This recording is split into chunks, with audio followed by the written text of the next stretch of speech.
Hi hello welcome to our channel. నేను మీ సిరి.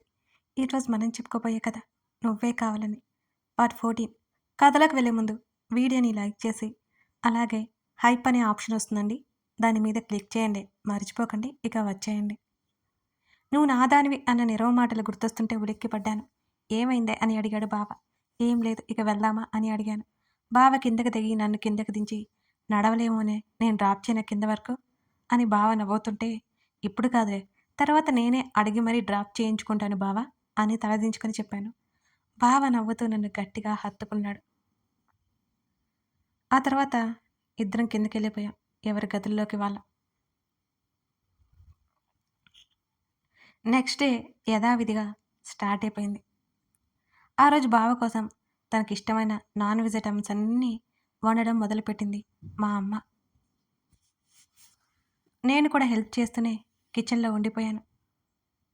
మధ్యాహ్నం నాన్న, బావ, నానమ్మ హాల్లో కూర్చొని మాట్లాడుకుంటున్నారు. భోజనానికి పిలిచింది అమ్మ.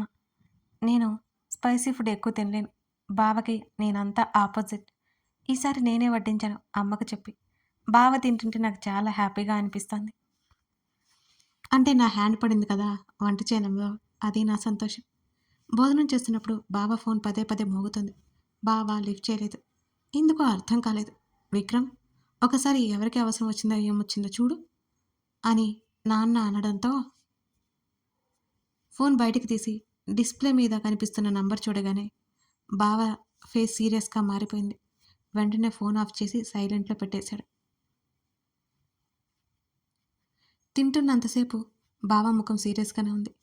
చాలా ఫాస్ట్గా తినేసి రూమ్లోకి వెళ్ళిపోయాడు. ఏమైందో నాకు అర్థం కాలేదు. నేను బావ వెనకే వెళ్ళాలి అనుకున్నా కానీ వెళ్ళలేని పరిస్థితి. అమ్మ బలవంతం చేస్తే కూర్చొని తినడం మొదలుపెట్టాను. తినాలని అనిపించలేదు. చకచకా తినేసి బావ దగ్గరికి వెళ్ళాను. బ్యాగ్లో బట్టలు పెట్టుకుంటున్నా బావని చూసి ఆశ్చర్యపోయాను. బావా, దగ్గరికెళ్ళి ఆశ్చర్యంగా పిలిచాను. వెంటనే జిప్ క్లోజ్ చేశాడు. నా వైపు తిరిగి గట్టిగా హత్తుకున్నాడు బావ. అశు, చాలా ఇంపార్టెంట్ వర్క్ ఉంది. రేపటికి హైదరాబాద్ వెళ్ళిపోవాలి. ఇప్పుడు బయలుదేరితే కానీ అవ్వదు అని చెప్పాడు బావ. ఏంటి బావా, అంత తొందరగానా అని అడిగాను ఏడుపు మొహం పెట్టుకొని. ముఖాన్ని చేతిలోకి తీసుకుని నా నుదుటి మీద ముద్దు పెట్టుకున్నాడు. వెళ్ళాలిరా, తప్పదు బావ అంటుంటే కన్నీళ్ళు ఆగలేదు నాకు. బాయ్ యశు, నా పెదవుల మీద గట్టిగా ముద్దు పెట్టుకున్నాడు బావ. ఈసారి బావ నుంచి దూరం అవుతున్న ఫీలింగ్ కలుగుతోంది నాకు. బావా, నీకోసం ఎదురు చూస్తూ ఉంటాను అని చెప్పాను నేను. బావ కళలో కంగారు స్పష్టంగా తెలుస్తోంది. అశు, వెళ్ళాలి అని లేదురా, కానీ తప్పట్లేదు. నా నుదురికి తన నుదురు ఆనించాడు బావ. చాలా ఎమోషనల్ అయిపోయాడు ఎందుకో మరి. మరొకసారి మా పెదవులు కలిపాడు. బావని ఇంకా గట్టిగా హత్తుకున్నాను. వెంటనే నన్ను వదిలి తన నా తల మీద ముద్దు పెట్టుకున్నాడు. బాయ్ అని చెప్పాడు. బావా, పంపించాలని లేదు అన్నాను బావని హత్తుకుని. తన హృదయం మీద తల వాల్చి, జాగ్రత్త సోడాబుడ్డి అంటూ నా కళ్ళు తుడిచి చిన్నగా నవ్వుతూ చెప్పాడు బావ. వెంటనే బయటకొచ్చాడు. కళ్ళు తుడుచుకుని బావ వెనకే హాల్లోకి వచ్చాను నేను. బ్యాగ్ పట్టుకుని బయటికి వస్తున్న బావని చూసి అందరూ షాక్ అయ్యారు. విక్రమ్, ఆ బ్యాగ్ ఏంటి అని అడిగారు నాన్న. ఇంపార్టెంట్ వర్క్ ఉంది మామయ్య, వెంటనే రమ్మని కాల్ వచ్చింది, అర్జెంటుగా వెళ్ళాలి అని నాన్నతో చెప్పి అందరి వైపు చూశాడు బావ. అదేంటి నాన్న, అప్పుడే వెళ్ళిపోతావా అని అడిగింది నానమ్మ. విక్కీ, ఒక గంట టైం ఇవ్వు అంటే కిచెన్లోకి వెళ్ళబోతున్నా అమ్మతో. అత్త, ఇప్పుడు నువ్వు హడావుడి ఏం చేయొద్దు, నేను అర్జెంటుగా వెళ్ళాలి. నెక్స్ట్ టైం వచ్చినప్పుడు ఎక్కువ రోజులు ఉంటాను, సరేనా అని అన్నాడు బావ అమ్మకి సర్ది చెబుతున్నట్టుగా. విక్కీ అని అనడం తప్పితే ఎవరు ఏం మాట్లాడలేకపోయారు. వెళ్ళొస్తాను అని అందరి వైపు చూస్తూ చెప్పాడు. నాన్న బావని డ్రాప్ చేయడానికి అన్నట్టు వెళ్ళారు. కళ్ళ నీళ్ళు వస్తుంటే పరిగెత్తుకుంటూ టెర్రస్ మీదకి వెళ్ళాను నేను. నాన్న కార్ స్టార్ట్ చేశారు. విండోల నుండి తల బయటకు పెట్టి నా వైపు చూశాడు బావ అప్రయత్నంగా.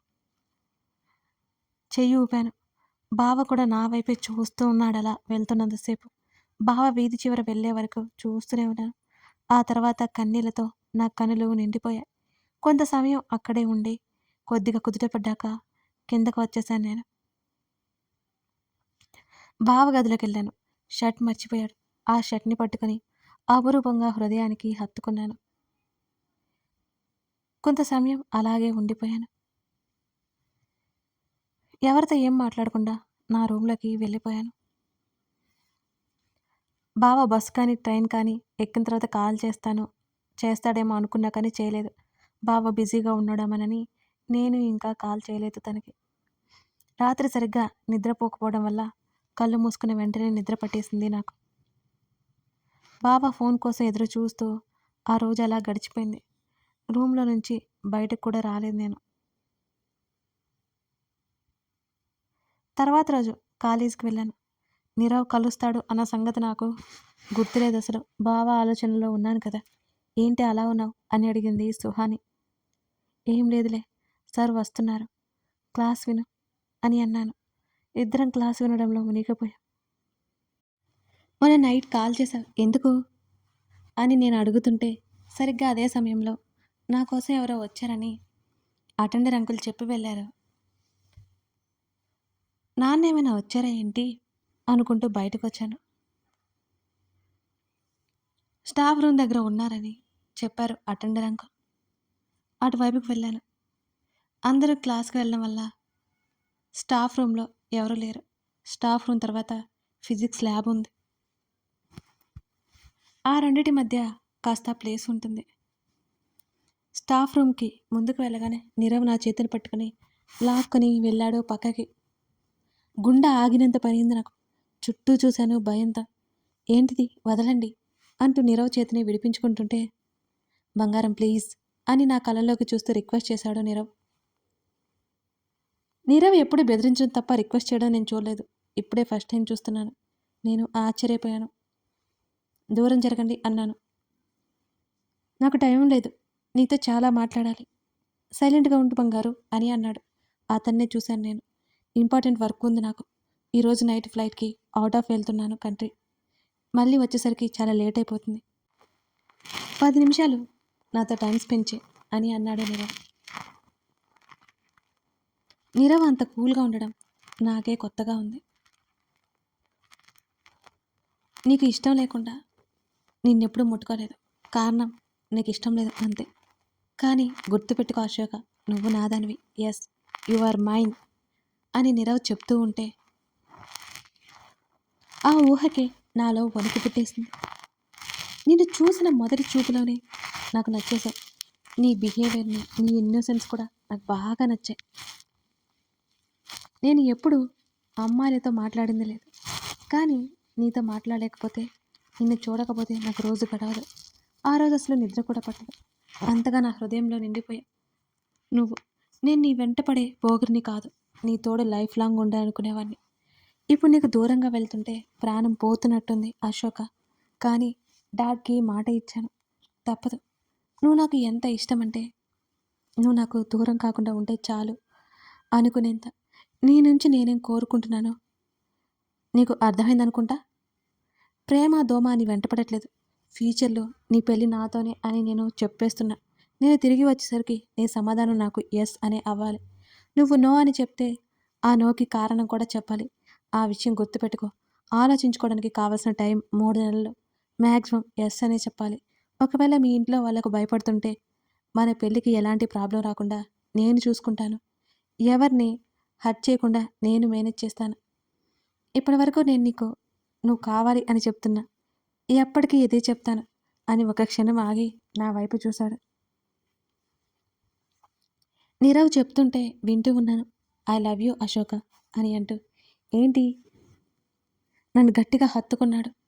ఆ క్షణం ఆశ్చర్యపోయిన తర్వాత వెంటనే నెట్టడానికి ప్రయత్నం చేశాను. అతను నన్ను వదలలేదు. నాకు ఏడుపు వచ్చింది తను అలా ముట్టుకోవడం వల్ల. ప్లీజ్ లీవ్ మీ అని అన్నాను చిన్నగా ఏడుపు గొంతుతో. ఎవరైనా చూస్తే నాకు చాలా ప్రాబ్లం అవుతుంది బ్రతిమాలుకున్నాను. అంతకంటే ముందు నాకు అతన్ని స్పర్శ నచ్చడం లేదు. ముట్టుకుంటేనే కంపరంగా ఉంది. నా నుదిటిన ముద్దు పెట్టుకున్నాడు. కాసేపటి తర్వాత నా నుండి దూరం జరిగాడు అతను. నేను ఏడుస్తూనే చూశాను అతని వంక. నువ్వు ఎలాంటి అమ్మాయివో నాకు తెలుసు. నీకిలాంటివన్నీ నచ్చవని కూడా నాకు తెలుసు.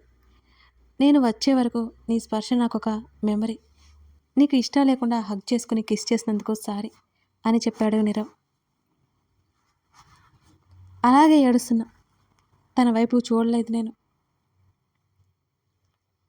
బాయ్ బంగారు అని చెప్పి బాగా గుర్తుపెట్టుకో అని నా చేతిని మెల్లిగా వదిలి అక్కడి నుంచి వెళ్ళిపోయాడు. నీరవ్ కళ్ళు తుడుచుకొని ఆ రూమ్ నుండి బయటికి వచ్చాను.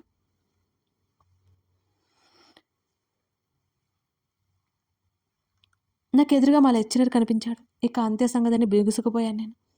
ఒకసారి మన గురించి బ్యాడ్గా థింక్ చేశారు అంటే ఎప్పటికీ ఆ ఫీలింగ్ పోదు. అంతేకాకుండా కాలేజ్ స్టాఫ్ అంతా విషయం తెలిసిపోతుందని నాకు చాలా చాలా భయం వేసింది. తలదించుకొని ఆయన పక్క నుంచే మా క్లాస్ రూమ్ వైపుకి వెళ్ళాను. ఆల్రెడీ క్లాస్ జరుగుతుంటే పర్మిషన్ అడిగి లోపలికి నడిచాను నేను.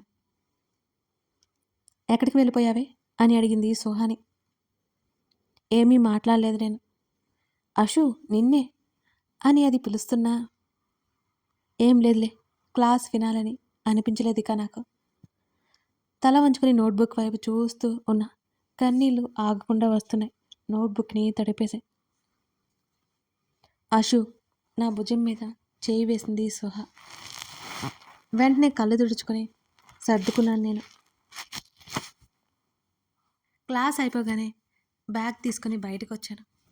కాలేజ్ బయటకు వచ్చేసాను పూర్తిగా. ఒక 20 నిమిషాలు నడిస్తే మా ఇల్లు వస్తుంది. నడిచి వెళ్ళాలి అని అనుకున్నాను అప్పుడు. అశోక అని కిరణ్ పిలుపు వినిపించింది నాకు. వెనక్కి తిరిగి చూశాను. కిరణ్ నా వెనుక కాస్త దూరంలో ఉన్నాడు. కిరణ్ ఎందుకు పిలుస్తున్నాడో తెలియక అతని వైపు చూశాను నేను. అశోక ఏమైంది, ఏదైనా సమస్య అని అడిగాడు కిరణ్. ఎవరికి నన్ను షార్ట్కట్లో పేరుని పిలిచే స్వతంత్రం నేను ఇవ్వలేదు. నేను ఎవరి దగ్గర ఫ్రీగా ఉండను.